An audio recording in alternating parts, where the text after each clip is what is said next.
What's up, everybody? I'm here with no other than the one and only Kayla Diamond. Welcome to the show. Thanks for having me. Of course, now I gotta say, you've been buzzing all over. Writer, producer, and the list goes on and on, guys. Like, how's life? How's life recently for you? Busy. Busy. But like very grateful for it being busy because like a busy musician is a blessed musician for sure. Of course. And it's always good being busy as well. That's not a bad complaint. Oh, sure. yeah, for sure. 100%. I gotta ask you now, what got you into music? My mom loves telling this story. She was like, basically when I was born, there was Bach playing in the delivery room. So like even before I heard like it's a girl, I heard like a C major. So like my mom always tells people like, oh, it was, you know, like that's probably what got my ear trained or like used to it, because like literally the first thing I heard in my life as I entered the world was music. So and classical too. So and like throughout my whole house, always, my parents would blast classical music throughout the entire house. Like at all times, you can walk into my parents' house still, and you'll just hear like the classical station. So it's just like it just runs in the blood, like genetics, basically. Yeah, literally. I love it. Now, who are your inspirations? Is there like music artists that you looked up to growing up? Like, who are your inspirations? So when I was like 10, I got a hold of Highway 61 Revisited by Bob Dylan. And I guess when you're like a young kid and like somebody gives you an album, like it's all you have, you know.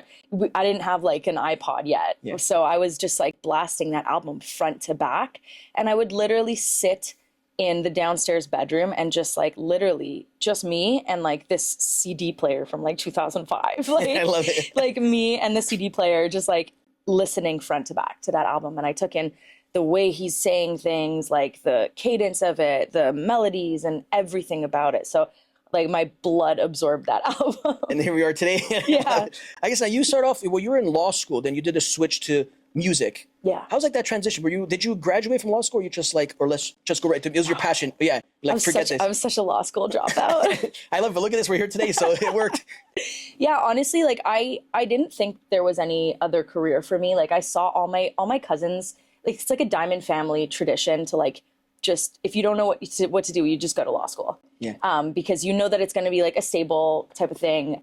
You know, my family has like a big law firm and stuff, and so like everybody just kind of does that because it's like just it's the thing to do.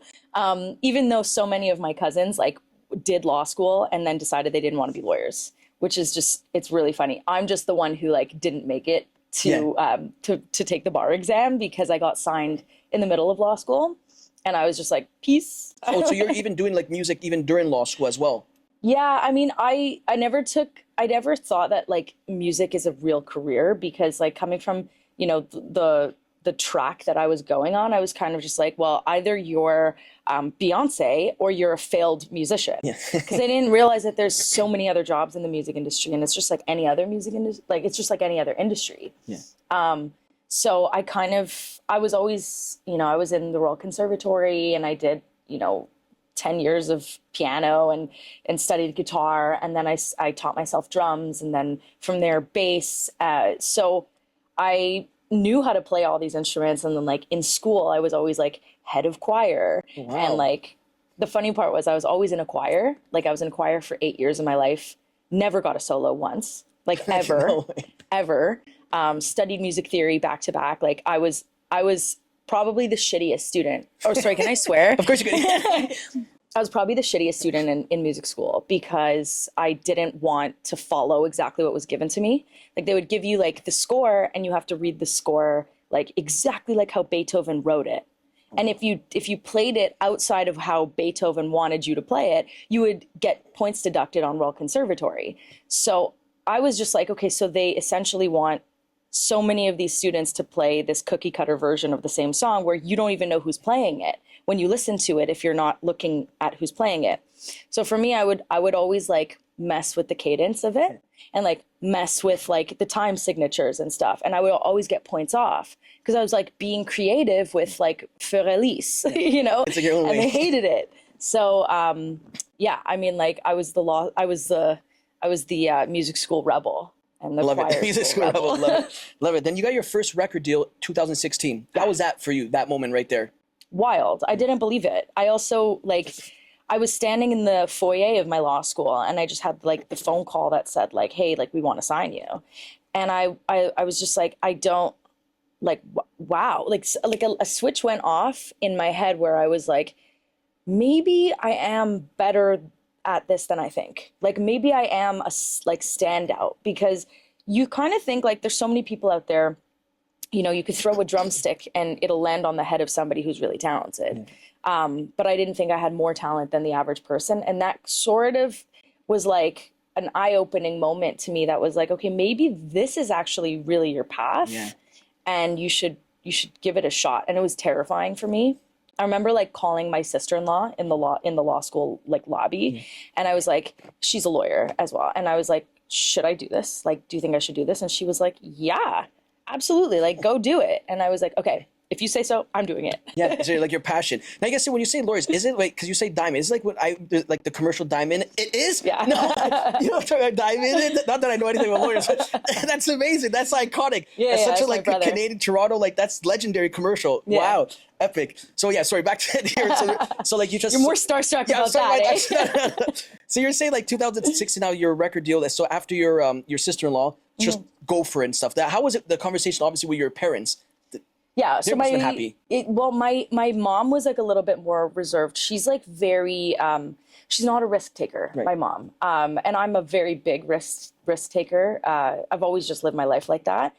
And so she was more reserved because she was like protecting her baby. She was more like, I don't want you Yeah. to try this and fail. Yeah, exactly. She's very much so like, what if people see you fail? Yeah. Do you know what I mean? And then my dad is more of like he's like, I wrote a song called like What You're Made Of, because he's always told me like, show them what you're made of. His thing is knock their socks off, babe. Yeah, exactly. Like he always texts me, knock their socks off, I babe. love it.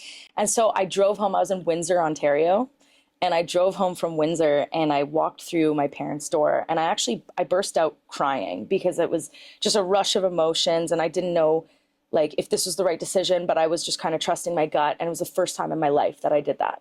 And I was crying hysterically. And my dad hugged me and he goes, you're not going back to law school. Love it. You're going to do it and it's going to work. And I believe in you. And then like a year later, my song was top 30.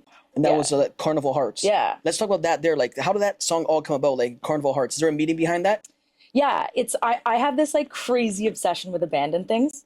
Like obsessed. Like I went on a trip with my best friends to New Orleans, and I was like, we are going to Six Flags New Orleans. Yeah. Like, I don't know if you're familiar with the lore of Six Flags New Orleans. I know there's also Six Flags, I believe is it Pennsylvania or? Yeah. But this particular one is buried under like 10 feet of water because of Hurricane Katrina.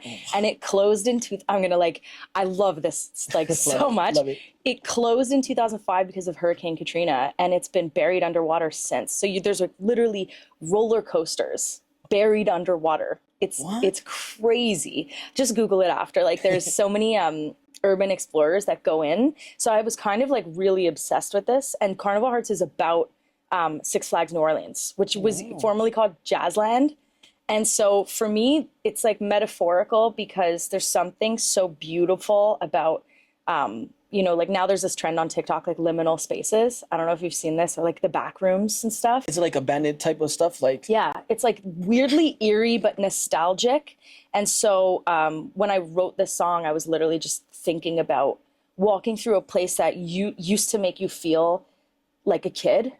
And then all of a sudden you're an adult and it's like abandoned. And so the metaphor is like the people have left, like the fun is over, but it doesn't have to be over. And you're hearing like, we built into the actual track itself, like these like sort of fading screams of kids on roller coasters and stuff.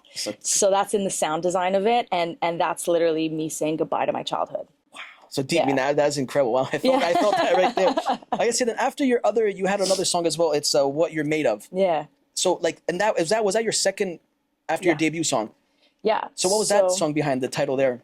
So What You're Made Of was like my dad. It was kind of what my dad would always tell me, like, show them what you're made of, babe. Okay, here we go. Okay, like yes, everything's a mean. I love this. Yes. Yeah. But that song was actually originally written with I don't know if you remember Shiloh, but she had this song called like Operator. Like it was like all over Canadian radio. Was it? Oh, Canadian. Okay, that's Yeah, early 2000s. So I grew up with like hearing her and stuff. And so I had a session with this incredible producer. It was my first session. His name was Craig McConnell. And I was like super intimidated by him because he's like so brilliant at what he does. And he's still like a mentor to me today. And so he said to me, he was like, look, I have this song lying around. She never like really used it. Would you want to take a listen? Her and I wrote this together. And so we heard it, and she wrote it about her, I believe it was about her mom. And I was like, wow, writing a song about a parent is so, so important for a person. so deep. It's so deep. There's so much depth to that kind of subject.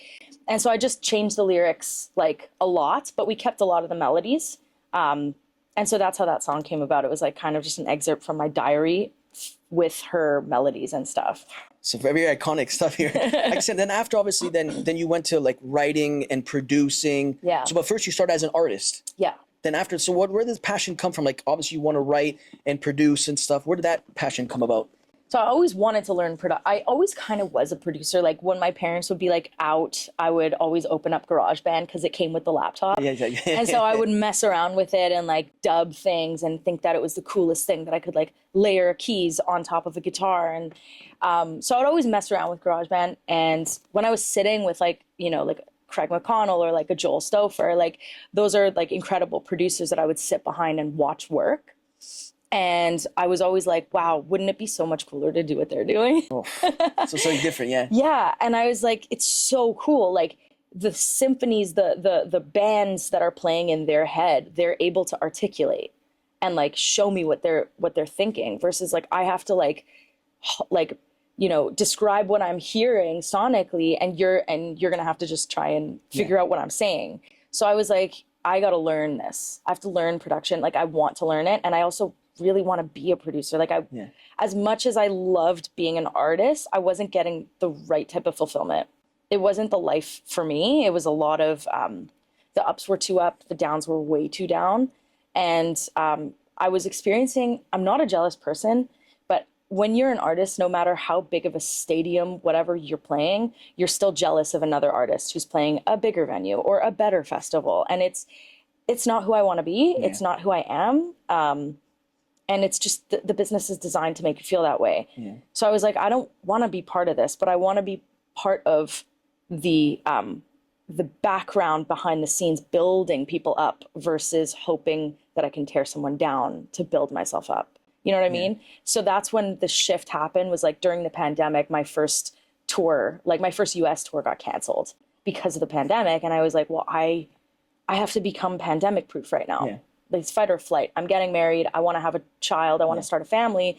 I need to figure out a way to also like make real money in this business, consistency, you know? So then I taught myself production. Amazing. So it's one of those things that just instilled with you. It's like, just go for it. As you said, as your dad's saying as well, knocked him off your socks, as I said, as he said, So, wow. I got to say now, as we're saying, the Canadian scene of music and now compared to like the US scene, do you think it's harder for a Canadian artist to like blossom into the like scene of like music, like US or globally? As I will say, I don't know as easy as the US has it, but I'm pretty sure the topic always comes up. Like, is it easier for them?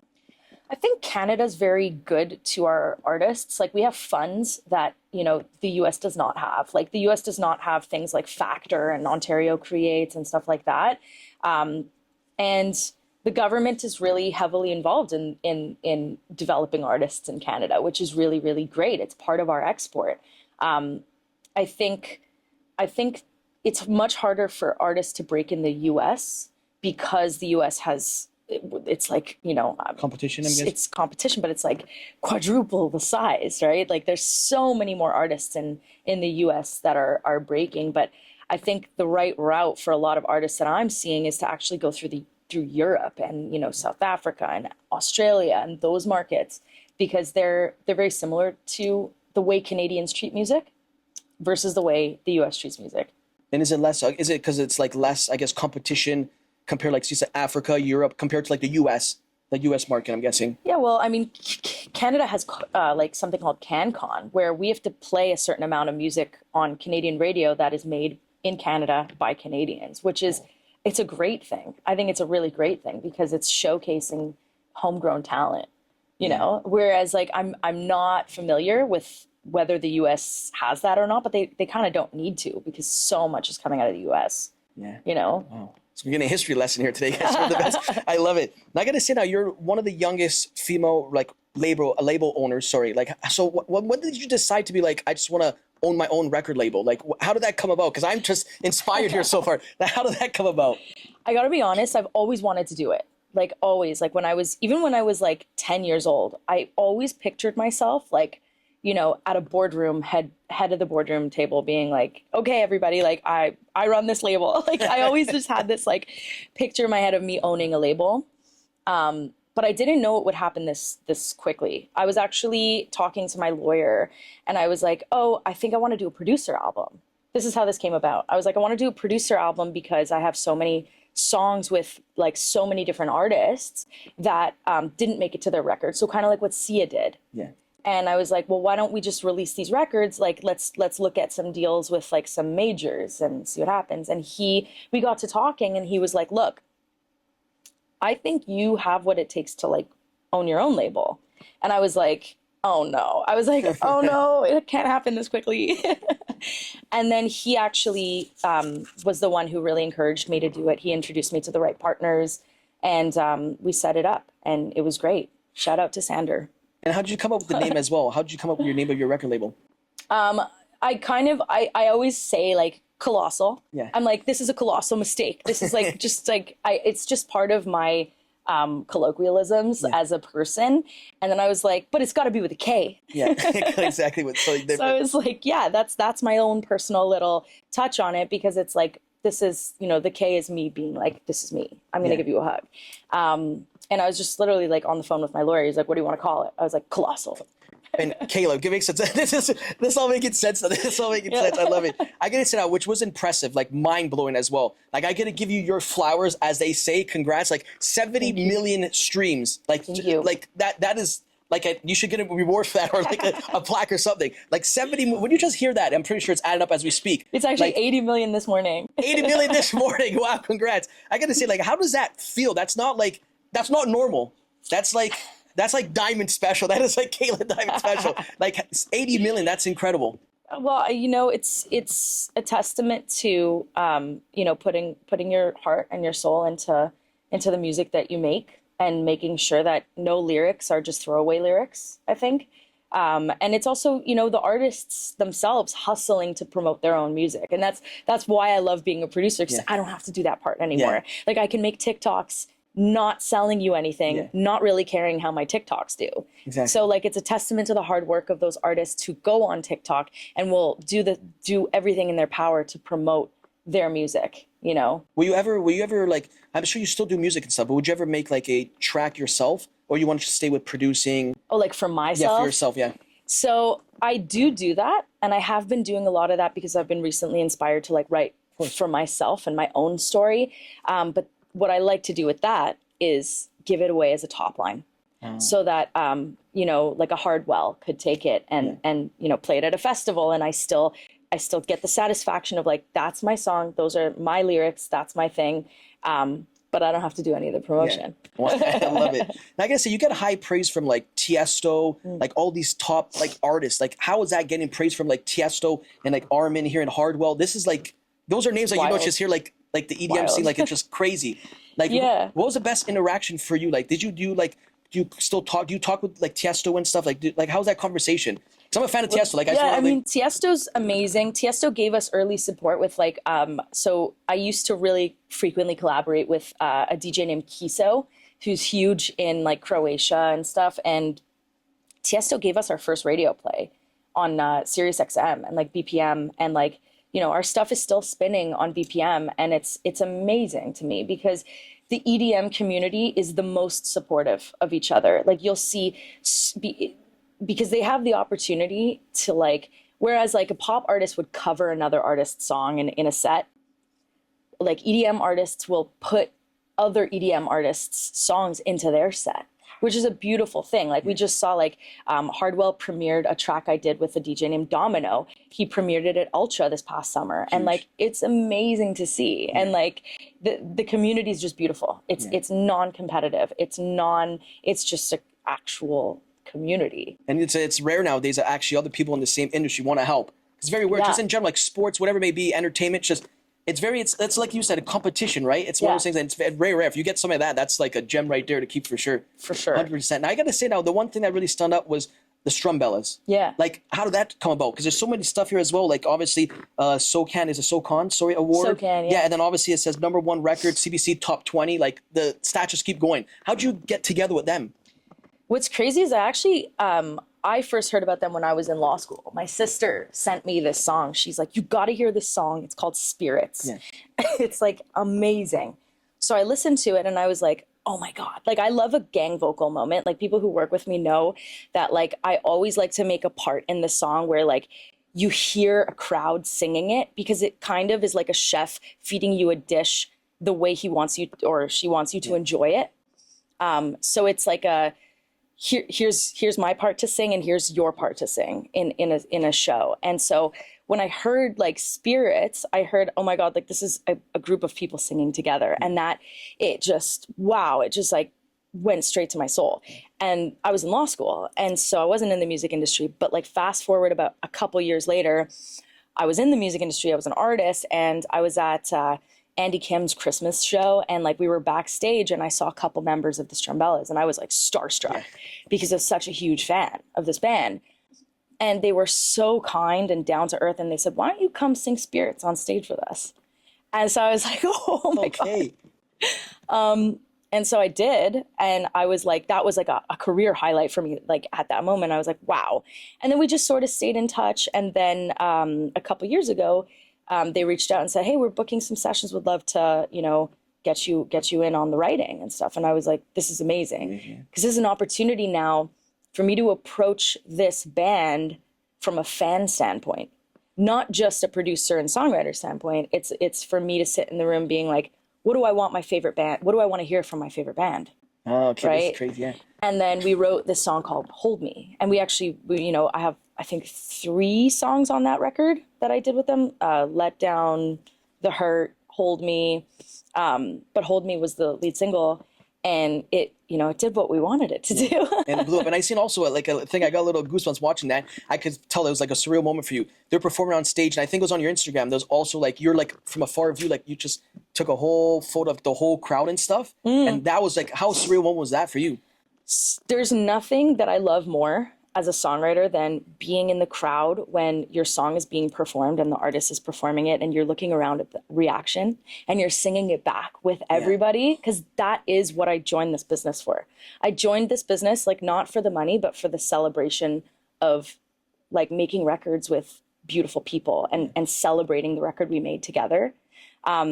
So the opportunity to hear that, and like I was with my wife and we looked around and there were little kids behind me screaming like, hold me, I don't want to be lonely. And I was like, I was tearing up. I was crying. It was amazing. Surreal moment, especially to hear like the fans, like that's incredible. Yeah, wow, it's unbelievable. Amazing. Now I gotta say now also just recently, obviously, Juno nominated rap album as well. Yeah. That's one of your artists as well, correct? It's an artist that I produced. You produced for, and he goes by Don Valley, I believe. Don Valley. Yeah, like how was that there? Just knowing that you're also part of this like Juno nominated album. Incredible. Honestly, with the rap scene, it's amazing to be. I was intimidated when I got the call to be like part of a rap session, because I was like, they got their thing going already. I don't want to come in as a pop girl and like mess up whatever flow they have going, but they needed a record that was a little bit more pop. So I was like, okay, that's going to be the value that I add to this, but I'm not going to come in and start, rewriting his rap lyrics, because that's his story and that's what he's good at. And I'm not going to encroach on that. But for me, it was more like, I got to make sure the structure is there, because I find often in, rap sessions or whatever, like rappers love to like take loops and, just spit bars on it. And it's meaningful and it's beautiful. But to get a pop record, to get a record to go to radio, which is what they wanted for my purpose in that room. It needs to be properly structured. It needs to have dynamics. It needs to have a bang and bass line. Like, so that's kind of, in my head, I was like, okay, that's your job. Just make sure that we can get a record that can, showcase his amazing talents, showcase Just Ideas, who's the co-producers on that, just showcase their incredible talents, and also put my flavors in it, and we accomplished it, and it was the song to go to radio. Amazing. And it was great. just this past weekend, I believe, too, right? You guys were like, was the Junos just happening this past How was that there? Just seeing them, like, just even his name pop up, like, nominated. Oh, so amazing. Like, so, I mean, he's seen it before because he's actually been nominated before.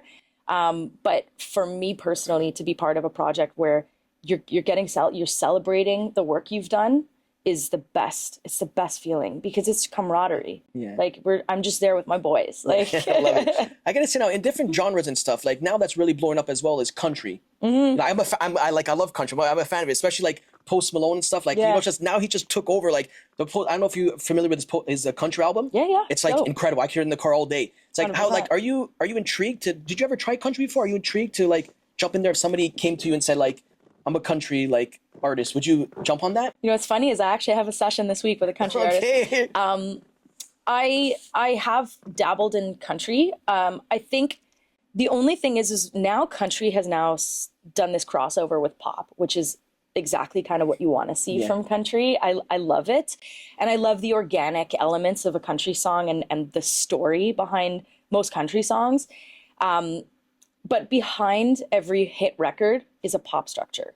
And that's what I do. Like, no matter what song I'm writing, I just always strip it down to like, can it work on a guitar and a vocal and still have the strength? Can it still have the hooks? So no matter what song I'm writing, whether it's like a pop room, a rap room, I always make sure that there's 4 hooks that are circulating. So the verse has to be a hook, the pre has to be a hook, standing on its own, the chorus has to be a hook, then whatever post hook has to happen too. So like each element of the song has to be strong enough to stand on its own. So I think in a country record, the same goes. And that's how I'm going to approach this sort of like country session that I have this week. Excited to hear it. It's like picking the brain of a genius here. Like genius, I don't know so much. Now, I can say now you signed obviously an artist as well. He goes by Amiri. Amari. Yeah. Like, how was that? Is that your first ever artist that you signed? It's not my first artist that I signed. We did a singles deal to kick off Colossal. We did it with a TikTok star, but for that, it was more of like, she didn't really want to do the artist development thing. She kind of just wanted to put out a couple singles. Yeah. And that was kind of dipping Colossal's feet into the waters of being a label, a fresh label. We actually got a crazy sync with that song that we did. Like we opened up the last episode of the Kardashians with that song. So it did what we wanted it to do. But Amari's our first development deal. So we're doing one artist at a time to develop, and we'll sign other artists that are at different levels, just so that, you know, if I sign Amari, he gets my attention, my full attention, because he hasn't really done anything yet. So we're building him from the ground up, versus, you know, we can potentially sign a band that's already established, or like an artist that's already established, who knows what they're doing. They just need a little, a push. You know, a push. Yeah. So what made you sign him? Was there like, I mean, shout out to him, of course, but I mean, like, what like made him like you sign? Was there anything special that just stuck out to you? Because obviously you've seen it all. Like, you know music, it's like in your soul, basically. Like, what stood out for you to sign this guy? 100%. I work with a lot of really young talent, and for me, his story is number one. I think his story is really touching. He grew up, you know, in the foster system, and I wanted to know more about it, and I wanted to help him tell his story. And his work ethic is so crazy. He never says if, he says when. And so to me, I'm inspired by that. Yeah. I'm a person who likes to do that, and the manifestation there is there. And so when I give 100% of myself, he's giving 120% of himself. So we're really, really a good team who works together, and we're in this together. So that's what I love about him, is the art of collaboration. Exactly, you said there, the manifestation. It's a real thing. Oh yeah. Like when I started my thing, my hero growing up, we were talking wrestling before we started, was like Bret Hart. Like, I never think to this day, like growing up, like my hero, my idol, it's just Bret Hart. And you get to interview him. And in front of 3,000 people. Like, and no joke, like I was like at the interview, like, you know, your heart, I felt it. Yeah. And getting off stage and stuff, going back, and he grabbed me, he's like, good job, kid. I'm like I broke down, and he's like, don't cry. He's like, man, don't cry. Like, but like, it was one of those moments, like, I lined up for this guy back then when I was 10 years old for like, when my mom at Woodbridge, like they did signings. I lined up, I remember, in the cold for like 9 hours. And then I'm looking, I'm like, look at the crowd. Look at, I'm like, is this real? Like, what? But you just manifest. I'm like, oh, one day I'm like, I'm going to do this, like graduate. I'm like, I'm going to get Bret Hart one day. Yeah. And then we're doing it again in like November, as I said, like you're in Montreal as well, back and forth. So yeah, you have an invite, obviously. I'm coming. Yeah, for sure. Like I was going to say, like the manifestation, it's real. It's absolutely real because you think in your head and it's you setting a goal for yourself. Yeah. That's literally what it is. And it's just like, I just love it. Now I got to say now, past and present, if there could be like an artist you could work with, anybody from the past and the present, like fans love this question, who would it be for you? Ooh, okay. I think Lana Del Rey for sure is always my number one because I'm just obsessed with her visuals and the story that she brings, and nobody's ever really been able to like make me cry like that. Yeah. So her for sure, and that's like in the past also, and in the present, but also I think I can absolutely crush like a Gracie Abrams session or like even a Tate McRae session. Yes, well. Yeah, I think I can. That's 100%. My wheelhouse. Hey, shout out. You never know. Reach. Come on, Tate. What's taking you this long? I love it. I guess like back then, I mean, it still is like obviously the foundation, like where people go to like music, whatever, but not as much. I'm guessing now. Well, you know better. Like say there's like the SoundCloud or like the YouTube, but nowadays, like we were saying before we started, TikTok. Yeah. Do you believe like that's like the next generation of like just things to like from even music artists just to like show up there? Because obviously the attention span is like what, 10 seconds, but less. Yeah, if there's something good, you just scroll like, oh, that's a good song, catchy song. Do you think TikTok has taken over those other platforms like somewhat? Yeah, I think TikTok, Reels, I think, like major labels are like getting rid of a lot of their marketing teams now because they, every strategy involves self-promotion by the artist, right? So when artists get signed or like when artists are really trying to break, they have to break themselves first because they're head of their own marketing team now with the invention of TikTok. If you don't have like a personal connection with your fans and you're building your fans by yourself, then it's not, if you scoff at the concept of like self-promotion on social media, then you don't want it enough. You're not gonna make it. Yeah. And that's the thing with TikTok. When I was an artist, I used to bang my head against the wall because I hated it. I think TikTok really changed the trajectory for me as an artist because it made me realize I don't actually want to be an artist that much because I didn't want to go on and be like, my new single's here. Like I hated it. But then once I started posting TikToks as a producer, just like having fun, like what if ABBA did this? What if ABBA did that? That's when I started getting actual followers and like fan bases because people started having authentic fun with me. Exactly. Because I'm authentically having fun and showing who I am on camera. And that's key. Authenticity goes a long, long way for sure. 100%. I love it. Now, I got to say now, TV shows, you're part of so many, like NBC's The Voice, then obviously The Kardashians, My Little Pony, and the list goes on and on. Like, how'd you get involved? I'm pretty sure the girls like to hear this. The Kardashians. Oh, I love them so much. How'd you get involved with that? That's just, that's incredible. Like, it's the Kardashians, like Hollywood. Like, dude, when I got that email, let me just tell you, I screamed. I screamed because the Kardashians are, I really think Kim is like an incredible person overall. I do look up to a person like that, and people can scoff at me, but like to be that hot, to be that smart, like you go to law school and do all those things, like scoff at her all you want. The average person cannot do what she does. And to be a mother on top of all of that. So, I actually used to play the Kardashians in my apartment in Windsor when I was feeling lonely with nobody. I used to play them all the time, and they kept me company as a family. And so it felt like a full circle moment for me to have a sync placement like that on the Kardashians, for especially during those particular scenes, my songs playing for as long as they did. It was crazy. It's like surreal. And I seen one of your Instagram videos as well. It's just like, it showed me, I'm like, oh wow, that must have been like incredible, because you showed how you're making, I'm guessing. Yeah. And there I'm like, wow, this is too good. This is fantastic. Wow. Do you get would they when they do premieres and stuff? Do they do premieres for the shows? Would you get invited to those, or how does it I'm sure you have to. You're part of their show, literally. I mean, I haven't yet. So I don't think they do premiere. They didn't do premieres for the Kardashians, I don't think, but for movies, they're more likely to invite you. I mean, it's the Kardashians, premieres. So you're probably thinking there must be some kind of probably a TV show premiere if they even existed or something. It's Kardashians. Well, for those are more sync placements. So the songs are already written and they're just synced. But when you are part of making custom music for a movie or TV, that's when you get to sort of go to the premiere and be part of the actual 100%. Production of it. I gotta say that all those TV shows and stuff that you're a part of as well, like, is there something that you've done that you just like, you're like, this is fantastic? Like, is obviously the Kardashians sounds like you love that as well. Like, is there any other project that you did that you just loved doing it, you enjoyed it? I thought was really fun. This random song that I wrote like years ago, and it was like just I wrote the song like entirely by myself, and sort of like was in my early stages of production, like entirely by myself. I saw online on YouTube that it was used in the trailer for this massive Korean television show called Love Alarm. Oh, yes, yes. And I was like, this is crazy. Yeah.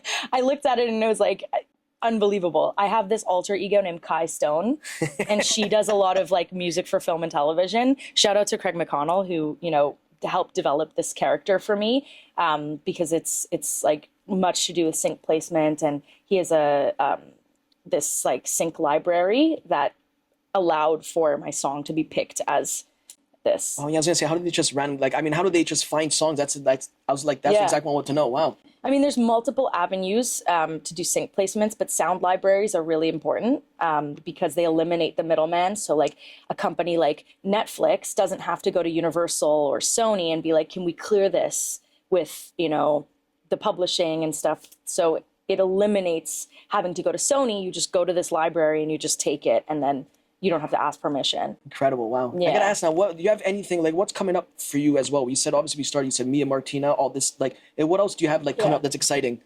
I have a lot of stuff coming out that I'll let the artists announce their own, you know, releases and stuff, but I'm very excited for a lot of artists that I'm working with to announce them. But what I can say is that I just did my first like major motion picture, and it's Rebel Wilson's new movie called Bride Hard. Oh, wow. Okay. And I'm very excited. That drops, and it actually goes to theaters on June 20th. And you'll see what I did. Oh, I love it. I gotta say now, like, I want to ask you a question. It's like more deeper now. It's like beside music, like being a mother. Yeah. Like motherhood. Has it like changed you? Like, what is like just being a mother itself? Yeah. Oh my God. Like, and I always tell this to my wife. When we first met, I was like, I'm so not a maternal person. So like, I was like nervous to have a kid. And like, you know, when my wife Talia was pregnant, I was still like mentally not there. Yeah. And then we had our daughter Gaia, and I was like, oh my God, like this is the craziest thing ever. The fact that like now I'm responsible for this tiny little human, and now she's like this sassy little toddler, fashion icon. and she is a fashion icon. And it's weird because I think having a child as a mother, I'm really, really embracing motherhood. At first I was resistant to it a lot. I think not a lot of people want to talk about this because, you know, there's all these mommy bloggers that are like, motherhood is the best thing in the world. Of course I felt instantly, and honestly my wife is genuinely like that. She was just born a mother. She's so maternal. And I really follow her lead in motherhood because I love the way she was raised, and I love who she is as a person. And I look up to my wife a lot. And so I really follow her lead, but I'm also, in a sense, having a daughter is really healing for me because I get to treat her the way I wish I was treated in some sense. You know, like I really pay attention to her emotional state always, and it's really healing for me. It's really beautiful. Love it. Love it. Yeah. Amazing.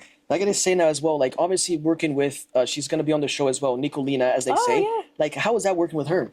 Oh my God, I love her. Yeah. I actually found her on TikTok. I found her like 2 years ago on TikTok, and she just showed up on my For You page. And I do this thing where I don't work with people that I'm not a fan of. Like I can't fake. Of course. I can't fake it. Authenticity, like, as you said. Yeah, I can't fake pretending that I like your voice if I don't like it. And it's just nails on a chalkboard. Yeah. But so I will, if I'm a fan of what I see, I'm going to reach out to you. So she showed up on my For You page, and then I just reached out to her, and I was like, I'm obsessed with what I see. Yeah. Like, I don't know where you're located in the world, but I will come to you and I will work with you. And she was like, I'm actually in Toronto. And I was like, whoa, this is from God. Yeah.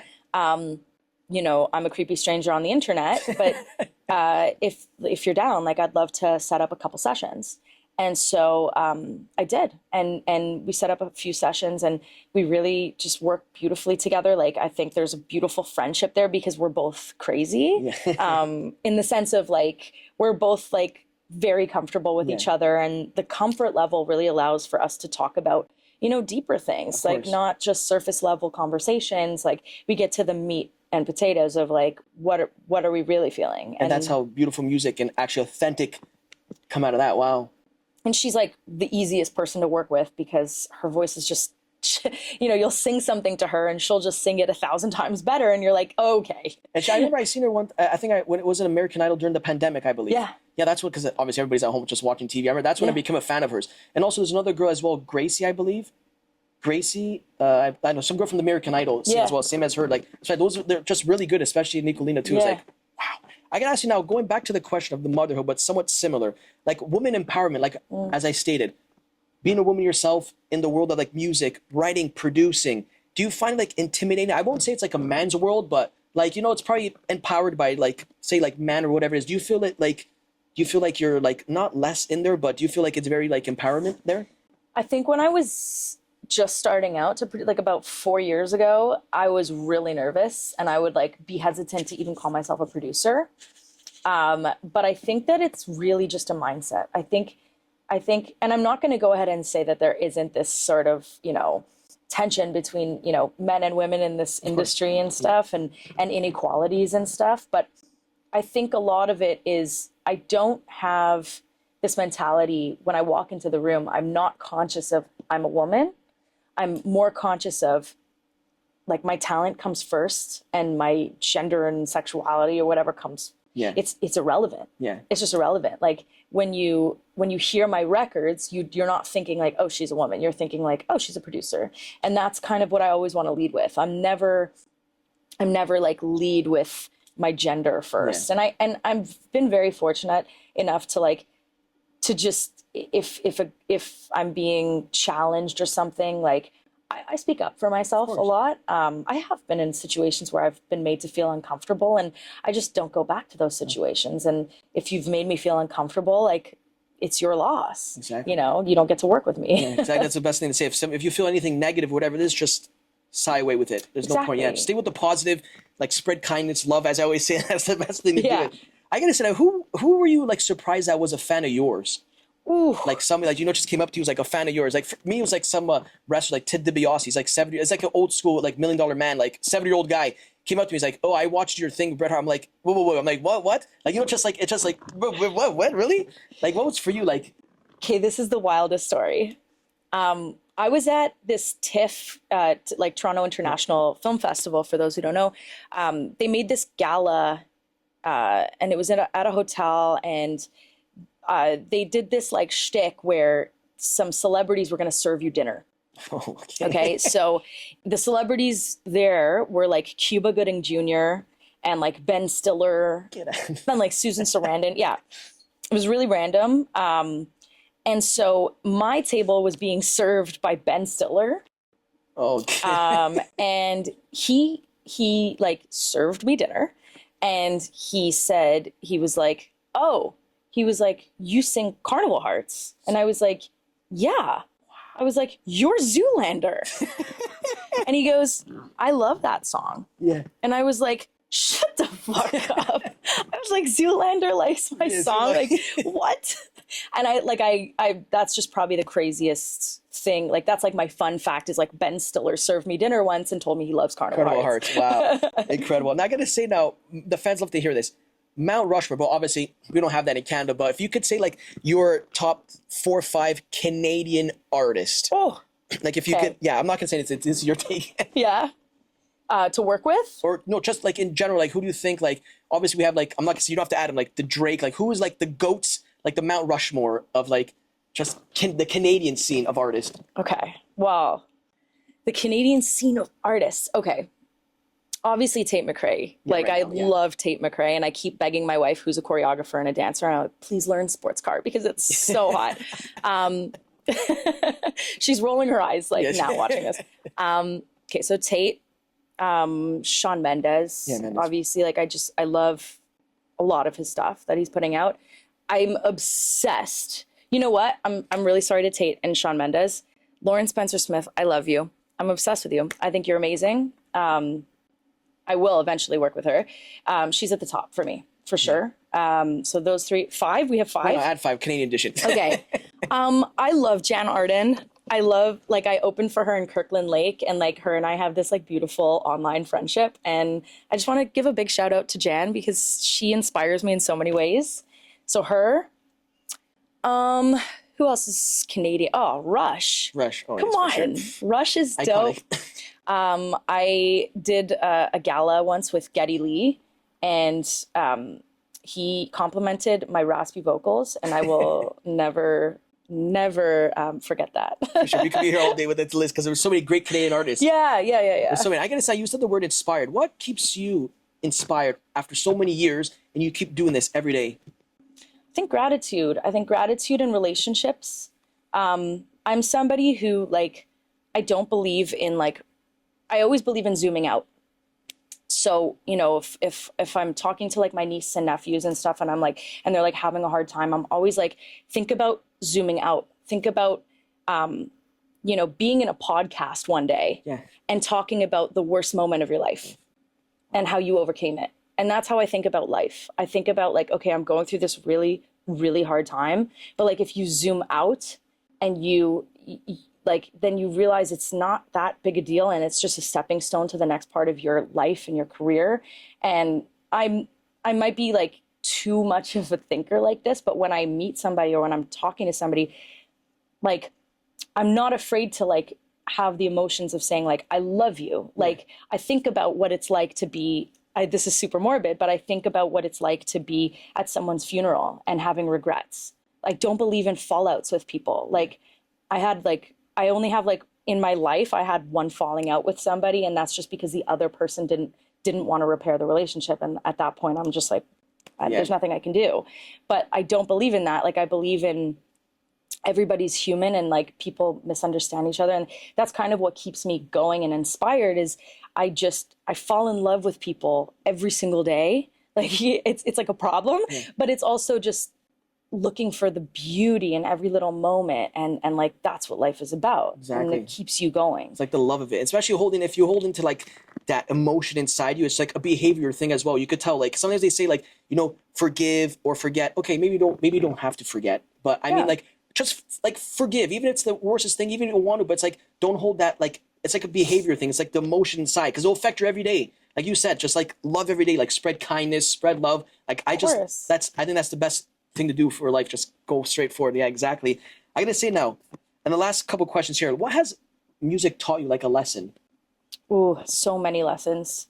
I just think I live and breathe music and melodies, like, in my head, and it's kind of like, it's annoying too, because like literally, like, the windshield wiper will be going and I'll be like, that's a D flat. Like, it's annoying. It's really annoying. But music has taught me so much about what matters to me. Especially like the industry has taught me a lot about what matters to me and my values, my core values as a human being. But music has been an outlet. It's been therapy for me. Like, writing lyrics has been my way of obviously self-expression. Everybody who writes music says that. But it's just been a way for me to connect with people. Exactly. And that's what it is. And now, what is your favorite song to perform? Like, when you're performing, what was your favorite song to perform? Oh, for sure, Carnival Hearts. Yeah, I mean, it's iconic. Your first, Yeah, and I implement those elements into everything I write. So, like, when I first had that session, I was with Craig McConnell and Liz Rodriguez, and you know, Liz, I remember her saying to me in the session, she's like, you know, and I was still fresh to writing. She's like, you know, when you're writing a good pop song, you want to make a part for you to sing and a part for the audience to sing. And that stuck with me, and I put it into every single songwriting session that I'm in. I'm always making sure to make a part for audience to sing and for you to sing. Perfect. Now, I guess if there's a message, now we're winding down, if there's a message to the fans that are watching now, what would you say to them to support you over these years? Thank you so much. Honestly, like, thank you for loving my musical journey when I was first starting out as an artist, and thank you for supporting the artists that I work with now. That's what I've seen. Like a lot of the fan conversion that I have is now conversion to the artists that I work with. Beautiful. And that's exactly what I want. Like when I use my TikTok to elevate artists I work with, which I think producers should be doing. You know, if you love a song that you made, talk about it. Sure, talk about it. Tell the story behind it. It's part of the meaning behind the song. The journey of making it as well. It's the journey of making it. Like I love listening to like Benny Blanco talk about songs that he's been a part it's fantastic. of. Did you see recently with his wife, Selena Gomez as well? They're just talking. Like he's so openly in love. Like I love it. I love it. Yeah, and people want to know that kind of thing. They want to know the heart behind making the song. They don't want to just see the face of who sings it in a PR package. You know. And I gotta say that the last question I would wind up. I gotta say thank you so much for coming on. Of course. I enjoyed it, of course. Thank you. I gotta say now, when it's all set and done, what do you want the fans to remember Kayla Diamond as? Oof.